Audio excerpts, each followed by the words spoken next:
para poder hablar de tema, y abordar temas también muy específicos. Y le agradezco mucho al director de Transparencia Mexicana, Eduardo Bojorquez, nos regala esta entrevista esta tarde para hablar del tema. Qué gusto saludarle, Eduardo. Igualmente, Michelle, muchas gracias por la invitación. Al contrario, gracias por la disposición. El reporte mencionaba 2 casos emblemáticos en nuestro país, como el caso Segalmex, que, hasta el momento, obviamente, no ha habido consecuencias.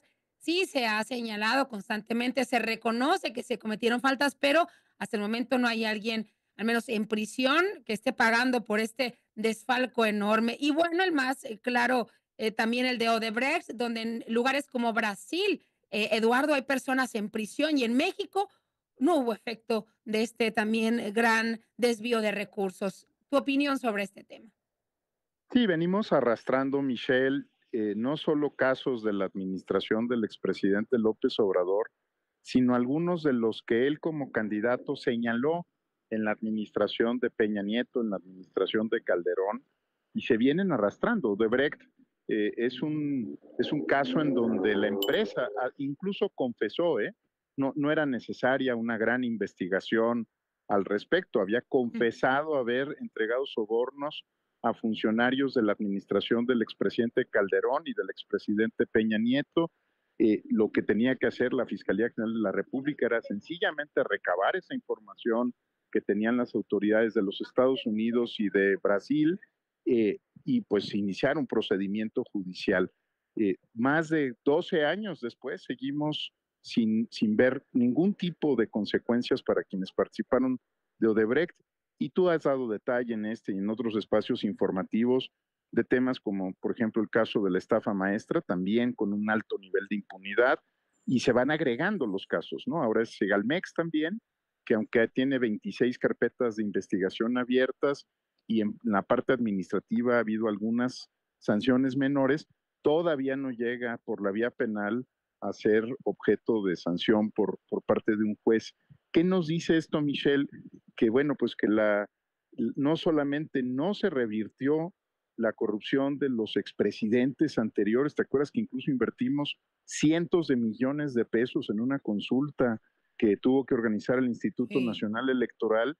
Y pues a pesar de haber sido consultados, y creo que todos estamos de acuerdo en que quien traiciona la sociedad mexicana o el interés público debe de rendir cuentas, debe de ser investigado, la verdad es que los casos solo se han venido acumulando y por eso esta lamentable posición 140 de 180 países evaluados.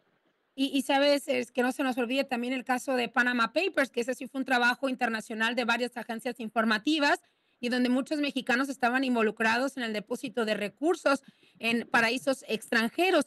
Quedó también ahí en el olvido. A mí me tocó ser Eduardo, le comparto a usted y al auditorio, uno de esos periodistas que le preguntó a Andrés Manuel López Obrador sobre el Compranet, sobre la forma en la que se estaban adjudicando o se estaban entregando algunas obras en su sexenio. A mí también me levantó ese pañuelo, lo recuerdo perfectamente en una de las mañaneras hace ya par de años y bueno, era la forma de defenderse del presidente López Obrador. Ahora una pregunta específica de cómo determinar que México ha retrocedido en este ejercicio que hace Transparencia Internacional, Eduardo. ¿Es a través de un cuestionario? ¿Es a través de medir qué específicamente? ¿Y a quién consulta para obtener estos datos? Bueno, este instrumento a nivel internacional integra 13 fuentes independientes de información para evitar que tenga sesgo por parte de alguno de los instrumentos. No es una encuesta como tal, Michelle, no se le hace una pregunta a las personas, sino que se integran 13 fuentes de información que tienen que ver con lo que registran, identifican analistas de riesgo país, analistas de riesgo financiero, mujeres y hombres de negocios que pueden hacer comparaciones entre países. Todo esto se integra en una sola valoración y eso es lo que nos da la calificación. Decían en la nota hace un momento que, por ejemplo, y es algo que siempre enfatizamos, para que lo que se mida sea la tendencia y no un escándalo, se toman mediciones de varios años previos al último levantamiento. En este caso, el último levantamiento es de agosto de 2024, es la última de las 13 fuentes que se integraron y con eso es que se puede dar la calificación de México y de los otros 180 países. Solo para que tengamos un poco de contexto, Michelle, en agosto de 2024, por ejemplo, había enorme incertidumbre sobre qué iba a pasar con la reforma al Poder Judicial, sobre la desaparición de los organismos constitucionales autónomos, entre ellos el INAI, sobre, pues había también una muy buena cantidad de descalificaciones entre candidatos, candidatas de todas las fuerzas políticas. Digamos, es casi imposible vivir en México o analizar lo que está pasando en México sin escuchar por lo menos una vez a la semana que algún gobernador o gobernadora puede tener vínculos con el crimen organizado, ¿no? Que ha sido capturado por intereses distintos a los de la sociedad mexicana. Ellos solitos se descalifican, Michelle, y luego se sorprenden también, ¿no?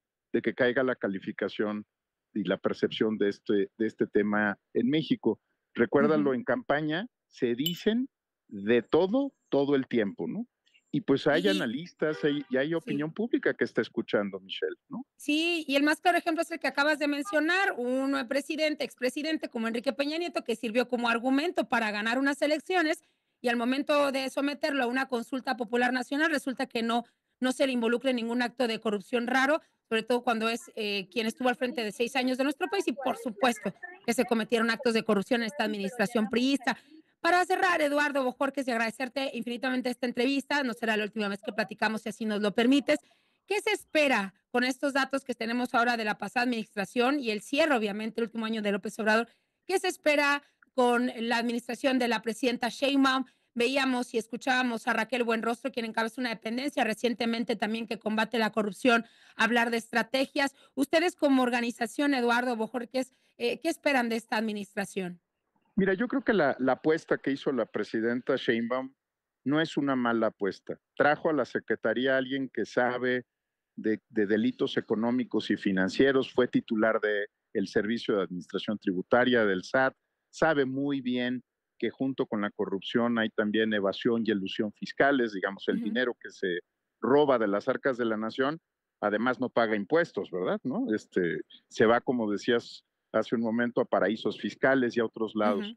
Yo creo que tenemos a alguien que conoce bien de delitos económicos y que podría dar muy buenos resultados, pero también traemos lastre de otras dependencias, ¿no?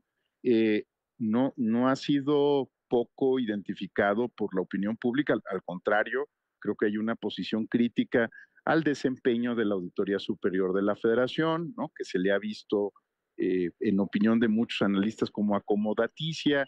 No se ha visto a la Fiscalía General haciendo buena parte de su trabajo.